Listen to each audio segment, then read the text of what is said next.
or somewhere in another wing, horrible things were happening. So the fact that Prince Harry was there does not necessarily mean he was participating in what was happening. And just because you were at a party doesn't mean you know what's happening in every inch of the house. I mean, if you think about it, if the party's being thrown in a mansion, there are various floors and wings. So it is completely possible that he was there and did not participate. Now, you had said Prince Andrew, especially as a result of the allegations that came out in connection with the Epstein case, that they were close and that they traveled together, and there was a person that alleged that. Ew, hold on. So we're gonna get right back to the video, but if you want to know how to draw or paint like me, hit the like, hit the subscribe. If you want to support your boy and buy some of my merch, I got information on that down in the description below. You can check out my store. I also got some new music coming out this Friday, so tap in, tune in, show some love. I appreciate you, and let's get right back to the video. Hey yo guys, what's happening? It's your boy Araine TJ, back again with another reaction video, and today we're going over some updates with Diddy and his mule. That's so crazy. Like, when I saw this kid, I would not have expected this to be the guy smuggling narcotics for Diddy. I wouldn't expect it. So check it out, gang. Now before we do that, actually, remember Lyrical Stories TV. I'm gonna have the original buy in the description below.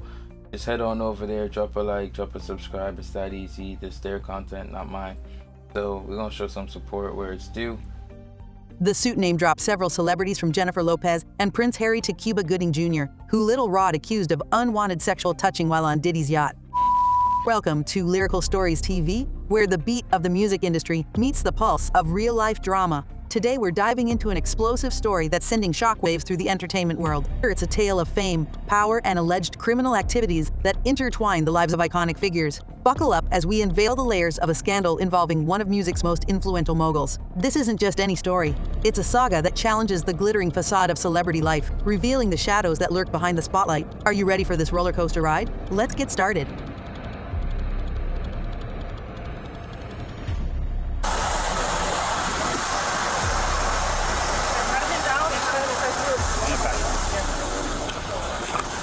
A newly unveiled video captures the apprehension of Diddy's purported drug courier while attempting to embark on the rapper's private aircraft.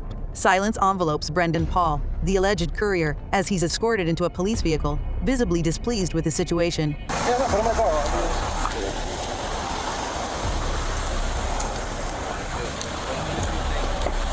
Tell me if you think this guy out here smuggling drugs for Diddy, like, that's why they be saying don't ever judge a book by its cover. This revelation sends shockwaves, given Diddy's towering stature in the entertainment realm. The saga of the alleged courier, Brendan Paul, and his connection to Diddy unravels further complexities.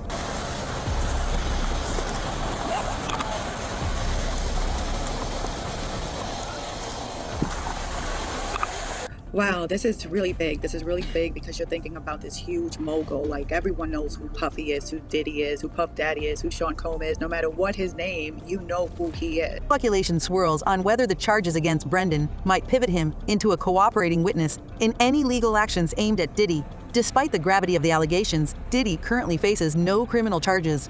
The question that I will have, and I'm curious to see what will happen, is that whether they're going to use those charges against Brendan to try to flip him, to try to get him to cooperate against any type of prosecution against Puffy or others. Diddy, a titan in the music industry, remains under scrutiny, though uncharged. His residences in California and Miami have seen federal raids, hinting at a deepening criminal investigation. The narrative extends beyond mere civil disputes to potential criminal inquiry, marking a significant shift. Former homicide prosecutor Bernardo Villa Lona sheds light on the situation, highlighting the transition from civil to criminal probes. So there's a lot of bombshells that have been dropped recently, and I think the execution of the search warrant is really what's bringing so much attention to it, because we're no longer talking about civil allegations. Now we're talking about a criminal investigation, which is a completely different ballpark. Diddy's ex, Cassandra Ventura, known as Cassie, initiated a lawsuit under New York's Adult Survivors Act, alleging severe misconduct by Diddy. This lawsuit opened a floodgate of allegations against Diddy,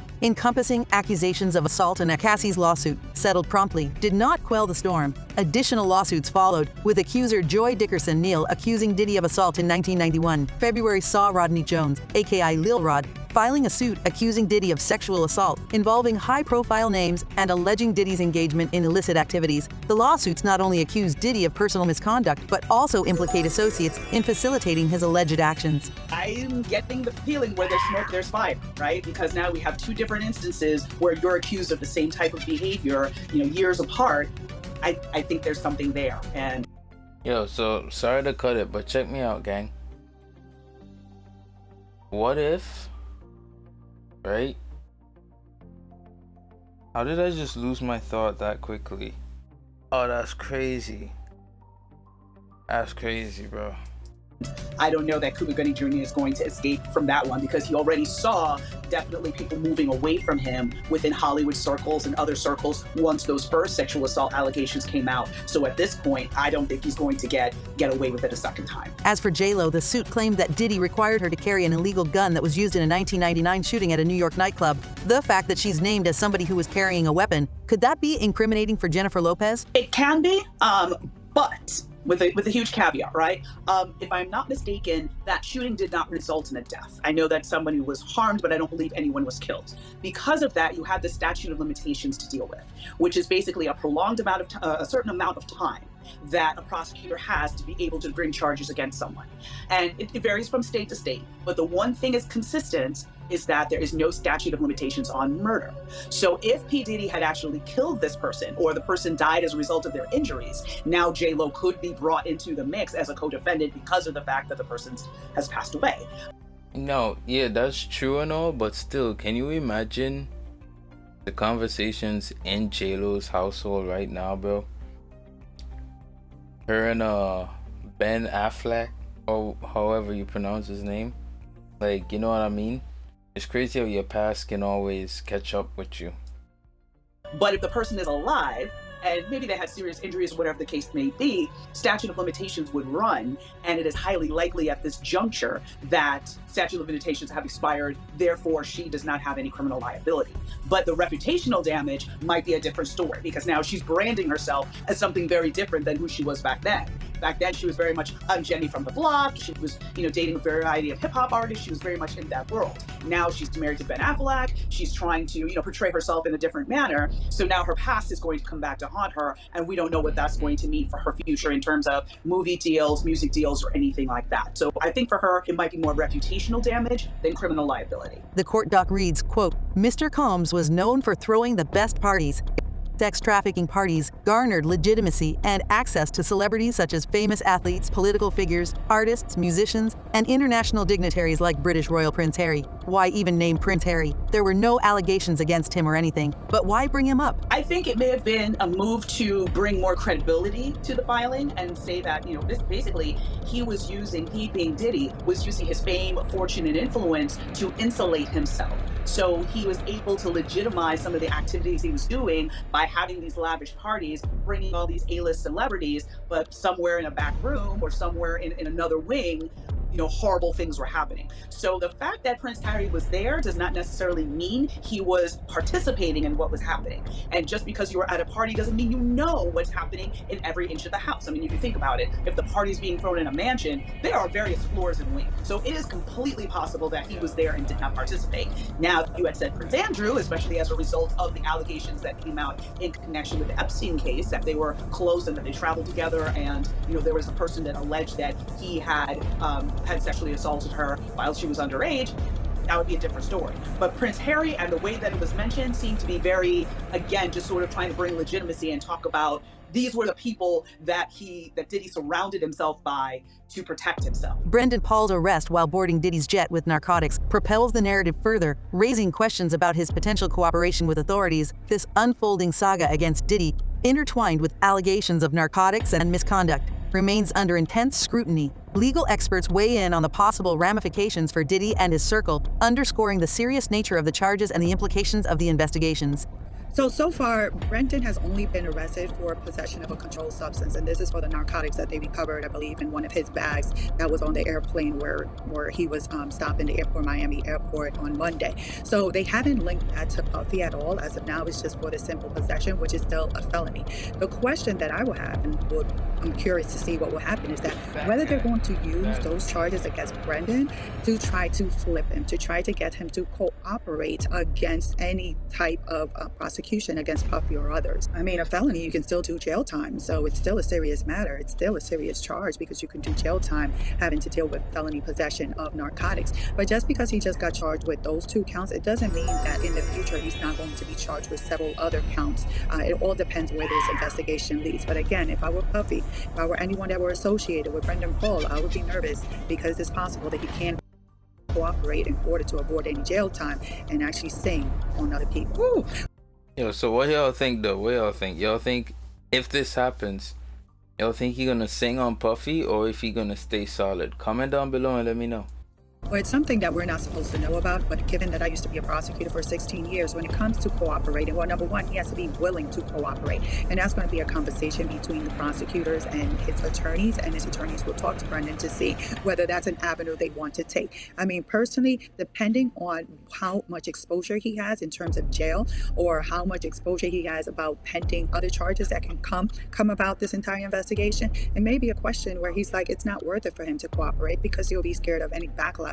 He'll be scared of being blacklisted in the industry, and he'll just be scared in general that he'll be known as a person that cooperated against Puffy. But this is a conversation that he needs to have with his attorney, and also for the prosecutors to determine whether they're even willing to offer any type of cooperation deal to Mr. Paul. As the legal landscape evolves, Diddy and his associates find themselves at a crossroads with potential legal battles looming.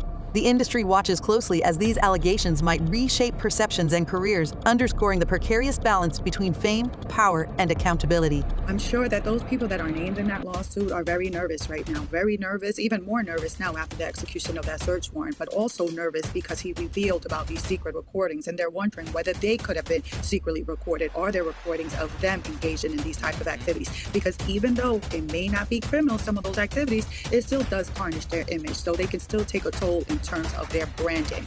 But in terms of the lawsuit itself, it's very damaging. You got to think that several companies have already distanced themselves from Puffy, and there haven't been any criminal charges. All you see is a civil lawsuit. So I think there's still going to be more things that are going to come about as a result of that civil lawsuit. But I think the most damaging, again, is Cassie's lawsuit, but more importantly, I think is Little Rod's lawsuit that was filed. Well, what you can see from the civil lawsuit, that it's possible that Little Rod would be serving as a witness in any criminal prosecution having to deal with Brendan Paul and him being a drug mule. And when you're talking about him being a drug mule, he is facing significant jail time. First off, anything over a day or 2 days or even a month for someone who's never been arrested is significant jail time. But I see Little Rod being one of the main witnesses if Brendan Paul were to be arrested for drug trafficking, because he's saying that he has direct knowledge and photographs that he can authenticate of Brendan Paul being in possession of narcotics in these parties or these gatherings that Puffy was having. More than likely that the federal investigators, of course, are going to get the documents and anything related to this arrest because they want to see if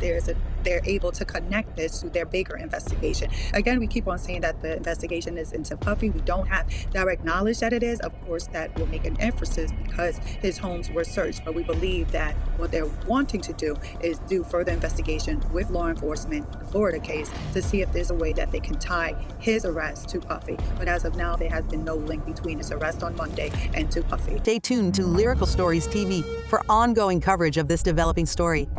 Bro, isn't that crazy, gang? That's just crazy, bro. That whole situation is crazy. Everything that's going on with Puffy right now is just... Bro. And somebody was saying, yo, what if none of the people, like his friends, are coming out saying anything? Because, because they were all in on it, right? They were all doing stuff. But what if also, right? What if some people can't say anything because they didn't know he was actually recording them, right? And then if they say something apart from because they may not have been doing stuff, but they may have been like saying things or planning things or orchestrating things, Could be different kind of evidence, you know what I mean, against different type of people. So it's all just crazy, bro. Anyways, thanks for watching today's video, and if you like the art to the side, hit the like, hit the subscribe. Thank you so much for getting me to 3,000 subscribers. I always been saying if I get to 2.5 or 3K, I'm gonna start dropping some more behind the scenes. Well, this weekend I jumped up by 1.1K subscribers, so thank you guys so much. So the first video I'm gonna drop for you is behind the scenes on how I made this space donut. One of my friends really liked it and she bought it from me, so I flew down to Trinidad, gave it to her. This was like a while ago, but I'm gonna put the video out of how I made it, and I'm gonna do it in 2 parts. I'm gonna put the live out, which will be like a little tailored, make sure nobody say anything crazy in the background, or the music and copyright, you know, all that. And then the next version will be an edited, shorter, more condensed version of the behind the scenes, you know, so you could watch that too. That will just be a video that I put up, so you could check them out whenever. And if you like them, you could drop a like, or you could just stay tuned for the reactions. Thank you for watching today's video again, and have a great day, everybody. I'm gonna see you in the next one.